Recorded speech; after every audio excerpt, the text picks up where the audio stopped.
各位好，我係堂主 Raymond。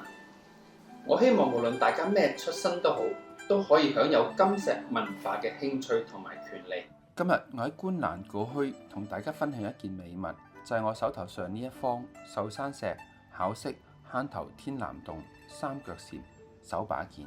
今日秋冬，小堂嚟分享一杯芋泥珍珠西米露暖飲。呢個作品石質溫潤細膩，肌理乾淨，純度高，光滑凝結，散發出一股微藍之氣。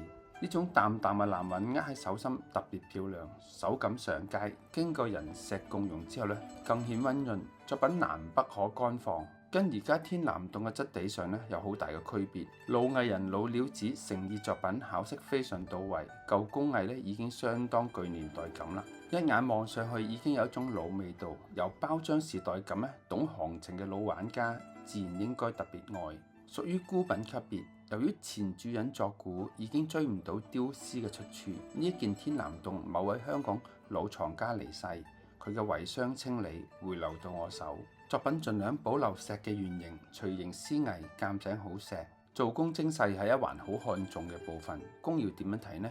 呢件作品嘅金蟾交錯有致，盤踞疊滾，佈局巧妙，極具美感。作品金蟾含潛神態自若，同浪中幾尾遊魚嬉樂。金蟾喺水蕩撲穩其中，嘴間含潛或魚串，寓意深長。金蟾嘅神韻味道形神皆具。金蟾嘅凹凸皮雕工精湛，保留浪花同埋金蟾頭部盤手細緻光滑，相當出彩。僅僅天南洞只係稀品，但老匠人一上底九工，千雕萬琢，巧絲巧飾，嘔心瀝血，把天南洞嘅石頭肌理嘅數點白點化腐朽為神奇，真妙不可言。